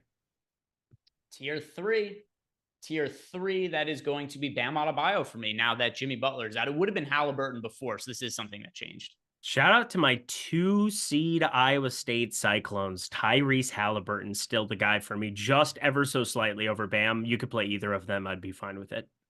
Tier 4, that is going to be Vooch for me. It's Vooch. Tier 5, that is going to be Darius Garland with Mitchell out. It is Pascal Siakam for me. Okay, and then tier 6, this one has changed as well because that would have been Josh Hart for me before, but now Terry Rozier because Jimmy Butler's out. Terry Rozier for me too. And I will say Josh Hart would be the guy you would want if you got the OG news because he goes from 41 minutes to 46 minutes or some shit. Like it's just absurd. But yeah, definitely Terry Rozier as the highest projected for me. Anunoby is out, by the way. Oh, he is? When did I miss that? I think they wrote him out this afternoon. I just was doing stuff all afternoon. So if people don't know, MLB starts up on Wednesday at 3 a.m. on the Pacific. So yeah, 6 a.m. Eastern time. So I did all of my MLB stuff today. I had to learn. So I was like kind of over the last 2 weeks, kind of like throwing stuff together here and there. Today I did like all of the updates for everything. I'm going to be doing an MLB show. I'm going to be doing MLB Lindy's, so you guys can check that out over on the OddShopper channel for sure. Probably I'll do something in playback because I'm going to wake up and watch some baseball and bet some baseball. So if you're interested in that, weird that they're doing 2 regular season games in the middle of spring training and then going back to spring training before the start of the regular season. But such is life. Yeah, had to get all the MLB stuff updated. They did that last year as well, didn't they? I don't remember because I wasn't asked to do anything then. I very much want to do it this year too because, well, MLB was awesome last year. Yeah, I think they did it. It was a stupid series too. It was like Oakland, Seattle or something. I Eric remember doesn't follow being games things I too didn't give a closely. shit about. I follow things all the time. I literally did not see that news come in on my phone at any point today. Didn't have any reason to be sitting and waiting for it. We have late swap. Well, let's see what we have for our next super chat. Next question here is coming to us from Phil Senzig. Who puts it in the basket, Eric? Lotion play of the night. Put the lotion on the skin. Who's going to score a ton? Who do I want to have score a ton? Can we just do Jaylen Brown right from the get-go? That's going to be my answer. It's mine. You can't have him. You have to pick somebody else. Lotion play, Phil. Jaylen Brown. He should really be seeing a lot of usage tonight with Jason Tatum out. And it doesn't hurt that he's playing against the Detroit Pistons. And also Kristaps Porzingis, even though he's back, I'm anticipating it's going to be on a minutes restriction there. Ryan Andriotti, best DK values. Who do you consider the best overall DraftKings values? I know there's a ton of them to talk about now, but who are we going to consider the best values? Marcus Sasser. There you go. Found him. Evan Fournier, Umude. So 3 Detroit guys. Peyton Pritchard, assuming that he starts. Even if he doesn't start, he's in play, but I wouldn't call him one of the best values if he doesn't start. Anybody else you want to throw in there in any kind of like bulk? Because, I mean, that game is kind of taken over. Oh, Shea Brissett. Didn't throw him in. Obviously, he is there. Evan Fournier, threw him in. Is Karis LeVert value at 6,800? Probably not, but like one of the most valuable plays in my lineups. Yeah, Sasser and Brissett are the 2 that stand out the most as far as players that are going to be super chalky that are also very much warranted.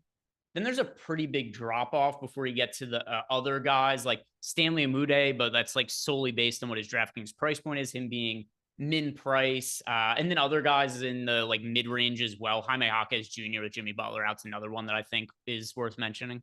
Yep. I think that's good too. Jaime Jaquez, I mean, that was just a ridiculous price point as is, and it didn't change drastically to 5K. So we're still walking into 34 minutes of him more than likely. That is a guy you want to be rostering. Do you have anything from Philly that's popping now with Tobias Harris out?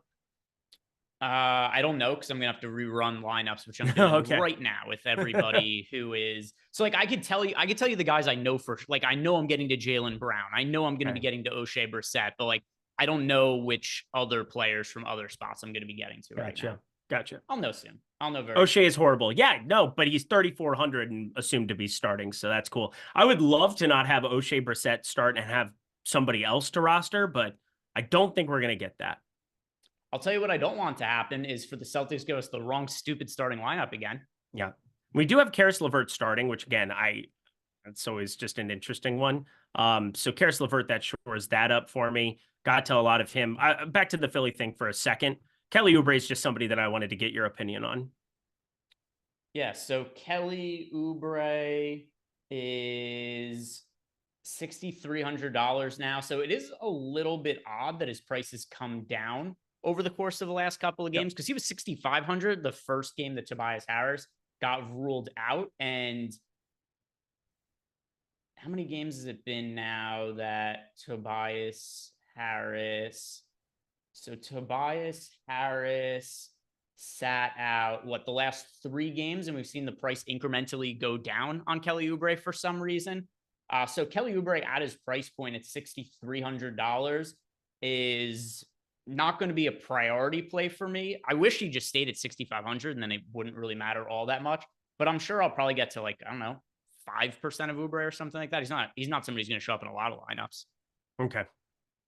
Was there any particular reason you asked about him? Yeah, because I had 22% of him and I don't want it. Yeah, I won't have that. The player I'm going to have the most of from the 76ers, I'm pretty certain is going to be Tyrese Maxey. Same. He's not priced appropriately at $8,600 at all. No. No. He's definitely not. And obviously, Tobias Harris being out, the Tyrese Maxey should be able to chuck and chuck and chuck. I'm a little bit worried that we get like, maybe we don't. I mean, they hate Buddy Hield at this point, so he just doesn't play defense. That's a problem. But yeah, Kelly Oubre is a little bit of a problem for me. I'll figure it out. All right, let's go back. And that's even after running everything for all the most recent news. Yeah, assuming that no, it was not, because we're still waiting on a one more update here. But I had 22% of him, and I think everything from Detroit and Boston was updated. I think, let me double check. Yeah. So I got 22% of him unencumbered.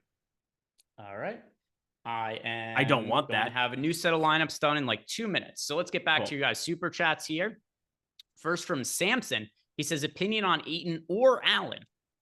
All right, so would you rather play? Oh shit, we just got Jeremy Grant out, so there you go. Good timing on that. He was doubtful. That makes no difference to me. But hang on, I'm pretty positive that I had. Well, he was going to be Nuke of the Night, DeAndre Ayton, but yeah, he'll definitely be Nuke of the Night still. Yeah, I mean, Grant was doubtful. He wasn't in our projections, so that's not something that's going to change anything for me. Yeah, I love him. I mean, the Banton thing is wild. 42 minutes back to back. That game's a little bit interesting to me here. I don't know what I'm going to roster on the Chicago side other than DeRozan and Vooch, but like, I want to get to Ayo. I want to get to Caruso. Like, those would be guys that I would want to play too. But I think that game just overall is just much more interesting than I was expecting. So the question we got was Jared Allen versus DeAndre Ayton. Between the two of them, if I had to choose, it would be DeAndre Ayton. Yep, same. And the other part of the question is thoughts on Pascal Siakam. His price has come way down. We've got Siakam only at $7,700. Yep. He is not a poor contrarian option, but just considering the value that's opened up, I think a lot of these guys are going to kind of get pinched for me, because you could go for like $1,000 more expensive than Siakam. You get to Tyrese Maxey. And also, Maxey is comparable ownership to Siakam. So I prefer both Jaylen Brown and Tyrese Maxey to Pascal Siakam for about $1,000 more. So Siakam, another guy who's probably going to be in like, I don't know, 5% of my lineups or something like that. He's no real priority at 7,700. Love it. Yeah. I liked him for tiers because he was projecting out the best. Still at 7,700, not showing up a lot for me. Cleveland first game of the night. Not a ton of reasons to be jamming him. Let's see what else we have as far as questions go. The next one here, we got one, 2 nice-ass top 2 players at each position on DraftKings for a FanDuel GPT. I'm going to answer that in like a minute when I have my Sims done running, so I can tell you exactly who it is I have the most of at each spots. But Zachary Pinnell says, do you guys think we should get into any of Craig Porter Jr. with all this value now? Thanks, fellas. No. Yeah, what do we have for Craig Porter Jr.? We've got him in for 17.59 fantasy points at $3,300. If you're playing a bunch of lineups and you're in a pinch at that kind of salary, like, he's okay as a last man in, but he's not nearly as strong an option to say like O'Shea Brissett, or even as strong an option as like Evan Fournier. Amude, another one that I'd rather play than him. Yeah, Amude. Somebody just even asked in the chat. I'm just trying to keep up with the chat stuff here too. Are we worried about Fournier's minutes being he just played 31? Yeah, I'm worried about his minutes. Worried about a lot of different things with the Detroit Pistons side. But then somebody else said, you know, what if he doesn't end up starting, that being Marcus Sasser? Well, then you whoever it is that does start, because whoever it will be a phenomenal piece of value. Let's see what else we have in here. The next one is from Christopher York. Hey guys, 2v2. Karis LeVert and Draymond Green, or D-Rob and Naz Reid. I assume that D-Rob is Duncan Robinson. I'm assuming so too. The game environment sucks. Naz Reid is his other side of things. So Naz Reid and Duncan Robinson, or Karis LeVert and Draymond Green. I'm going to go with the Karis LeVert and Draymond Green side. I'm going to go with that too. The next question we have in here is from Phil Senzig. Eric, are you watching Shogun? It's fantastic. It's fantastic. I've on heard FX. of it. I haven't watched it yet, though. You have to. You have to. All right. Apparently I have One of the better. It's one of the better pilots. Shogun. Who's exotic tonight, Eric? No, that's not the segue. No time for animations today, Jordan. Too much going on. But exotic play of the night per the super chat from Phil Senzig. Peyton Pritchard. There's so many more of them that play at this time of season. That's really what's most exciting about. So many more of them that play this time of season because they're the ones who. Jordan, seriously, why? I don't even get to talk to you after shows anymore, so we don't even have like the same rapport. We don't even have the same love. We don't even have the same, and so this is just outwardly making fun of me now. Anything to get out of giving an answer. Deflection. I said Peyton Pritchard. The original exotic. He's the original. The OG. Let's see. OG's out. That's OG. What I learned on this show. He's the OG. Anyway. Yeah. Boy. This is so tough. Early in the year, these questions were easy because there'd be like 2 guys to choose from. Jordan, stop. Keep it going. Band not starting. That's what somebody just said. Here we go. Scoot Henderson, 1 of a minutes limit. Henderson, Simons, Murray, Kamara, Ayton. Shit. Henderson, Simons, Murray, Kamara, Ayton. Yeah, nothing too crazy there. By the way, is there anything not from starting the first game on the slate? Because there's only one game that locks at 7 Eastern time. Is there anybody from that 7 p.m. slot that you feel like outside of Karis LeVert, you absolutely have to have in lineups? I like having the flexibility tonight. I like LeVert as well, though. Yeah, so I'm going to go LeVert, but nothing else crazy. Yeah, I'm going to have a little bit of Garland. I'm going to have a little bit of Allen. I'm going to have a little bit of Halliburton in the event that he's not injured out of the middle of nowhere. That would be great. He's still injured, apparently. I'm going to go with Pritchard as well for my exotic. Gee, thanks. You've now coupled. Do it. I'll go Vooch as a contrarian option. I'm about there to you go. On Vooch. Thank God. Just copying my work all the time. Let's get back to the question we had from Two Nights. You want to know our top 2 plays at each position for DraftKings GPP. I do have lineups that are done being run here. So starting at point guard, Eric, who are the point guards that you're getting the most exposure to? I will tell you here right now. Obviously, Karis LeVert is shooting guard, so that's not going to be a deal. Let me get out of this. I'm on this Cleveland team. Why is it being so slow today? It's fine. Marcus Sasser. That's actually going to have to change now. Yeah, Marcus Sasser, Peyton Pritchard, 1-2. Sasser and Pritchard for me as well. It's shooting guard, Eric. Sasser and Amude. Jaylen Brown and Amude. Small forward. Jaylen Brown, Evan Fournier. Yeah, it was Jaylen Brown, but already mentioned him. So I'll go Jaime Jaquez Jr. and Evan Fournier. Power forward. O'Shea Brissett, Jaime Jaquez. That is going to be O'Shea Brissett and Jaquez for me as well. It's such a big drop-off after that. So I know I said Jaquez for the other position. Going to leave him there. Center for me, that is currently Anthony Davis and Bam Adebayo. How about yourself? Those are the same 2 for me. There we go. So thank you very much for the super chat there. Too nice. And going to have to change stuff for Delano Banton not starting because he was in like a quarter of my lineups. Next question here is from Thomas Ryan. And he asked the exact same question that we just answered. Thomas Ryan said, DK, top 2 per position. Thanks, guys. And then he also said Auburn over ISU. I haven't looked too much at the games yet, but I think that was You shut your mouth when you're talking to me. That's right. Go comatose for me, baby. Which contrarian options are you finding yourself? Here's what we'll answer for Thomas Ryan instead. Most contrarian option you have at each position starting at point guard. Ooh. All right. I just ran my stuff, so I'll tell you. I'm just going to tell you who pops like to me relative to what I think their ownership is going to be. Okay. As I'm just looking at the Sims tool, De'Aaron Fox at point guard. Maxey for me at point guard. Okay, I like that one too. At shooting guard, Malik Monk. Shooting guard for me, Anthony Edwards. And Anthony Edwards is my small forward. Small forward for me, that is going to be DeMar DeRozan. Jaren Jackson Jr. at power forward. Power forward for me, well, that would also be DeMar DeRozan. I don't have another one. I already said DeRozan, but it's also him here. Center. Rudy Gobert. Bam Adebayo. 14% ownership on Bam Adebayo seems fairly crazy That's to me low. with Jimmy Butler out. Yeah, I mean, you can play two centers. That's always nice. But I have 28% Rudy Gobert. Going back to Utah, 7,900. No Cat, which is weird. His usage actually goes down 0.8% without Cat on the floor this season. But what happens is you're going to see a couple of extra minutes. He's been playing routinely in spots where he's been healthy up to 40 minutes, 42 minutes. So Rudy Gobert back in Utah seems useful. Let's see what we have for our next question. It is from Anthony Maniaci. Wants to know, who is our center pick for single entry?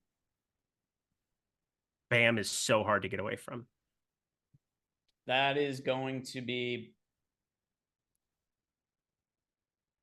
There's three I like for like kind of a contrarian single entry center.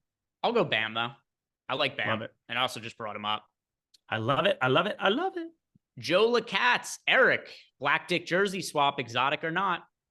Unfortunately, it got the social media coordinator for the Magic fired. Totally ridiculous. Who Did he get fired for it? Yeah. So here's what happened. So today, the Magic wiped all their tweets about it. They posted so this isn't confirmed, but kind of the context clues. They wiped all their tweets about it and all their social media content, and they had a job listing they posted today for new social media coordinator. Who gives a fuck?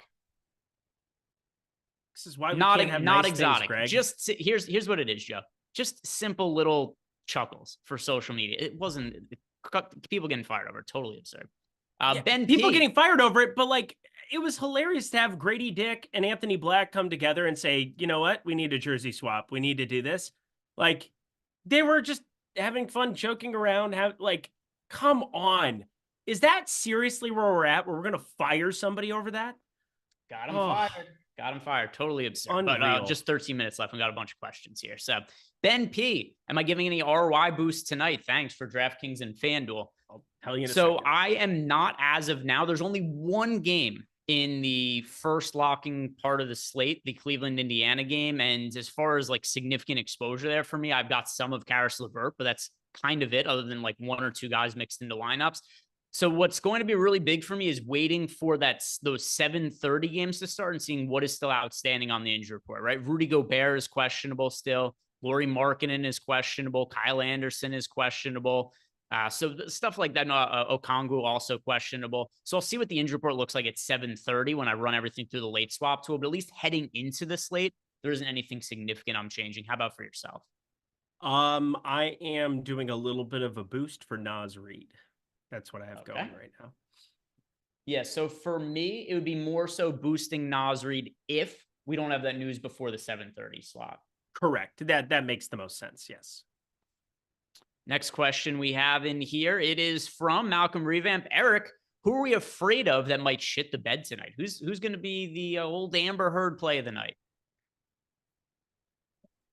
I actually like that one. That's actually really funny. Marcus Sasser probably going to go out and go 2 for 14, play 26 minutes of nothingness and send us into the abyss, sadly. So yeah, Marcus Sasser probably going to shit the bed, but you know what? Clicking his name a lot anyway. I'm going to say Fournier. Like, I just don't know how I can't be Fournier. Fournier is like a damned if you do, damned if you don't. The Pistons are so shorthanded. There's clear opportunity for Fournier. But would it be the most surprising thing in the world? The Pistons get blown out and he's not in the lineup in the fourth quarter? No, not really. So no, it would not. The next question that we have here is from Phil Senzig. He wants to know the top two at each position on FanDuel. I do have a set of FanDuel lineups run updated for the injury news. Do you have FanDuel lineups built, Eric? If not, I just reran them. I ran them. Yeah. Okay. Starting at point guard on FanDuel, that is Marcus Sasser and Alex Caruso for me. Yep, those are the two for me. Shooting guard, that is going to be Ayo Dosunmu and Jaylen Brown. Forgot Peyton Pritchard was the top guy for me at point guard, by the way. Ayo Dosunmu and Jaylen Brown. Small forward, that is currently Kyle Anderson and Anthony Edwards. DeMar DeRozan, Jaime Jaquez. Power forward, that is currently Jared Allen and Kyle Anderson once again. So I'll throw, just Kyle Anderson again. Jared Allen and Kristaps Porzingis. And then at center for me, that is going to be Vooch. Bam. Yeah, Vooch and Bam both really strong options over on FanDuel, as well as DraftKings. Brian Andriotti, last spot, Tyrese Maxey or Bam Adebayo. That's Bam Adebayo. Bam Adebayo. So I like Maxey a lot relative to ownership, but that's also like relative to him being in the point guards. If it's a utility spot where you don't have to worry about the position, then Bam there for sure. Also, I mean, Bam is already somebody who I'm well overweight to the field to anyway. Yep. Getting into our Discord questions. And also, before we get to these guys, I have to tell you about a really big update. Starting this week, we have the NCAA tournament. If you guys have not checked out OddShopper yet, you really should. It's in your best interest because not only do you get access to our Plus EV betting model, you also get access to Discord where we post bets. And if you sign up now, you can get access for $1. $1 when you sign up at our OddShopper. Sign up using the link below. Just enter the promo code MADNESS when you check out. MADNESS, all capital letters. You're going to get OddShopper for $1. First week for $1. That's going to cover you for the next week of NBA games, the first round of the NCAA tournament. Just $1 for OddShopper. If you guys have been looking to sign up for it, now is the time. $1. And also, we've got all of our bets tracked now for the NBA season. We've got a pretty good sample size. It is, off the top of my head, right around 32,000 bets that we have tracked for the NBA season. And all those bets combined together, ROI a little bit over 4%. So if you were to bet $100, if you're a $100 better and you're betting on every single Plus EV prop we recommended this year, you'd be up $180,000. Now, I know a lot of people aren't betting $100 per prop, but then still think, what if you're betting $10? Well, then you'd be up $18,000 if you bet every single prop that we've listed over at OddShopper. So take advantage. It's not for $1 with promo code MADNESS. Next question here. Kevin Moore, $6,700. Last man in for DK. Let's see, 6,700. So right underneath Karis LeVert. That is IO for me. It is. It's going through. Miles Turner for me. All right, so there we have it. Io DeSumo for me. Eric went and answered Miles Turner. And also, don't forget, guys, Slate Locks in 8 minutes. Then we've got the post-lock playback show. Josh will be on breaking late news. And then also, Ben Raza jumping on, talk about the NCAA tournaments and bets for that. So that'll be fun in the post-lock show. But let's get into your guys' Discord questions. Kenny Wayne asked about the exotic play, although we did cover that. Peyton Pritchard. Champino26 also asked, but this question has come up 3 times now. He wants to know top 2 most exposed players on DK. Hit on that. So in the interest of time, won't answer that one again. And then Stokes says, is there a guy 9K and above that we're wanting to make sure we get to in DraftKings? Any really high priorities over 9K? Anthony Davis, Anthony Edwards. I think those are my priorities right now. I wouldn't call anything else for me a priority outside of those 2. Yeah, I'm looking at this right now. So over 8K. Yeah, Anthony Davis for sure. Anthony Edwards for me as well. Yep. Yeah, those 2. Anthony Davis, Anthony Edwards, they're both in north of 20% of my lineup. So I'm going to say those 2 as priorities. Between the 2 of them, Anthony Davis more of the priority. Mm-hmm. Everybody wanted the nuke. It's Rudy Gobert / Naz Reid today. You're welcome. The Black Mamba wants to know top plays at each position on DraftKings. All right, people have only been asking for our top 2 plays, so we can narrow it down to start our top 1 play. So, people are really, I understand. People point really guard want to know the answer Sasser. to this question. Point guard, that is Sasser for me, is the one I got the most exposure to. Amude, shooting guard. Shooting guard for me, behind Sasser, that would be Amude. Mm-hmm. And then small forward, Jaylen Brown for me. I have 45% of Brown and LeVert. Power forward, that is currently O'Shea Brissett. O'Shea Brissett. And center, that is Anthony Davis for me. Anthony Davis. See what the next question is that we have in here. JEW, core guys that are playing for DK single entry. Sasser, Brissett. Those are the only 2 guys right now that I'd say like you absolutely should for sure be playing in single entry. Yep. Jaime Jaquez Jr., Jaylen Brown, also strong options. Mm-hmm. I mean, core's it's kind of weird to say who are the core plays we're getting to in single entry because if you're, single entry lineup, everybody's 100% owned in that lineup. But yeah, I would say Sasser and Brissett, the highest priorities, and then not far behind Jaime Jaquez Jr. and Jaylen Brown. I'm going to put Pritchard in there too. Pritchard, pretty much a priority for me. Next question here. K Sizzle. with all the new news, do you have any new pick six picks, Eric? I do have a couple of them. I was tracking a couple of like pieces from the evening window, was talking about it earlier. Draymond Green is at 20.5 PRA, which is pretty wild. The Knicks, obviously, they're more defensively minded. This is going to be a much slower game. You saw the 12 boards and 13 assists or whatever he had against the Lakers on Saturday. So in terms of PRA, you have Draymond contributing things that aren't points and doing it incessantly. And that's kind of what you're getting the value from. But kind of like jumping over to that Sacramento Memphis game a little bit more here. One guy I'm curious of, I might actually click on him in a couple of lineups at DFS to get really, really different. But Desmond Bane played 32 minutes first game back here. I don't think I can go to like 36 or anything like that for a second game here, but maybe he sees a little bit of a spike. Regardless, 33.5 PRA is too high. I like the less on that. So I'm contemplating him as like a low owned tournament play. But just in terms of like looking at him across the industry, he's at 32.5 PRA everywhere else. So I wanted to throw him on your radar. And then Atlanta, Los Angeles. I mean, you obviously get Reeves, Russell, Hachimura, guys that are all out there. If you get AD news to break before the 10 p.m. window, 7 p.m. Pacific time games, the Memphis, Sacramento, New York, and Golden State game, just pivot and get onto some of those guys because they're going to look phenomenal at their current numbers.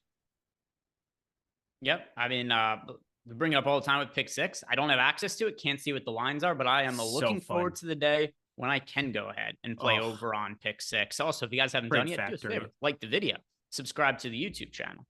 Next question here from our Discord. And if you guys do want access to our Discord, sign up for any of the packages that we have below in the description box. You want to sign up for the NBA lineup generator, the Sims package, or if you want access to our betting Discord, like we said, that $1 deal, madness for OddShopper. But JEW wants to know, why is there way more love for LeVert over Garland? Just price. So it's twofold. Price being a big one, but then also positions, right? So you could roster Caris LeVert today at shooting guard and small forward, whereas Darius Garland only is eligible at point guard. The shooting guard, small forward, it's such better position eligibility because not only does it mean you could play him obviously at shooting guard or small forward, but the extra spot you get out of being able to play him in the guard or the forward spot, you're just going to get some more LeVert because he fits into so many more lineup spots.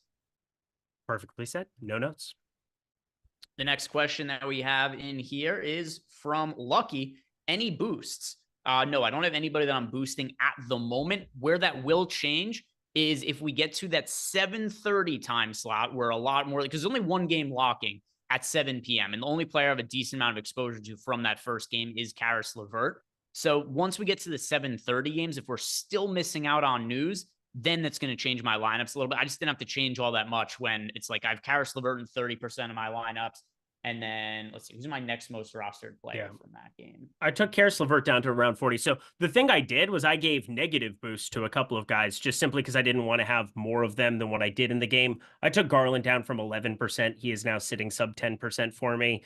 I got a little bit of Halliburton. I guess he's the only guy that I quote unquote boosted, but I have 3% of him. I had 0. So again, there's nothing of substance that I think that really needs to be noted that I like boosted or tried to get an edge for in the first game. Yeah. And then if I was getting to a ton of guys outside of LeVert, I would ROI boost them down so they weren't. But I have, 4% of Darius Garland. I have 7% of Jared Allen. That's fine with me. It wasn't anything I felt like I had to really aggressively change in any kind of way. Shady Great wants to know, is Porzingis on a minutes limit? Yeah, I assume we're getting mid-20s minutes out of him. Same. 27.5 is what we have here. Morning Napalm. Bam out of... this question just... It's not a bad DFS question. It annoys me that it has to come up because of DFS. Bam Adebayo or DeAndre Ayton? Bam Adebayo. Miami High Life. Any Precious on DraftKings? Yes, but I'm underweight to the field on him. He's quite popular. Yeah, 22% too much. Einsteinium is Scoot a contrarian guy that we should be getting to. Yes. Yeah. So before, Scoot was somebody who was not going to really be in lineups, but now that he's confirmed starting and Banton's coming off the bench, Scoot looks better and Banton looks much worse. It's so weird. Billups comes out and says, hey, we're not going to start Scoot the rest of the year. He's going to come off the bench. And then somebody gets hurt, he starts. Somebody comes out, No. That's not what he had said. Scoot was going to start the rest of the year. Oh, I read it differently. I thought he said he was not going to start the rest of the year because there are 2 games in between. Start the rest of the year. He started like 2 games and went to the bench. he started one, then sat, then started one, then sat. And it was because of injuries that he ended up starting the other one. I'm pretty positive he had said that he was not going to start the rest of the season. I thought That's what I had read. I'd have to go look up the quote, but We'll I double thought check. they said We'll that double Scoot check. would start the rest of the season. I read it. One of us read it incorrectly, but I was just under the assumption that he was going to come off the bench the rest of the season and that they were going to start Banton and do whatever else. And that has obviously gone away. Yeah, I'll have to find the quote. It's from a while ago at this point. And obviously, no matter what, it doesn't even matter what he said. And by the way, people are backing me up in the chat. Skittles said he was going to start rest of the season. Greg is right. Cool. But obviously, it doesn't even end up mattering because no matter which side of it he said, it was a lie either way. Yep, correct. Ray 205K, he said he was starting the rest of the season. Brick 9227 said he was going to start the rest of the season. So. Okay, we got it, Greg. Let's go to All right. Let's wrap it up. The next thing is over on Playback. So guys, go check us out over on Playback. Josh is already there. We're also going to have Ben Raza joining us soon to talk about some college hoops, the NCAA tournament, of course, talking about OddShopper and the deal that we have going on over there. So guys, go join us on Playback. There's going to be a lot of news that comes out over the course of the show as well. Here are the players that are still listed as questionable. Why you want to be watching the Playback show. So officially, Anthony Davis and LeBron are questionable. Those ones probably a little bit fugazi, but still, they're on the injury report. Rudy Gobert is questionable. That matters. Kyle Anderson is questionable. That matters. Lauri Markkanen's questionable. Also matters. And then, of course, we don't have the starting lineup for whatever the hell the Detroit Pistons are going to end up doing today. So go join us on Playback. We can break down the slate a little bit more. Thank you guys very much for watching. Like and subscribe if you haven't already. See you over on Playback. All right.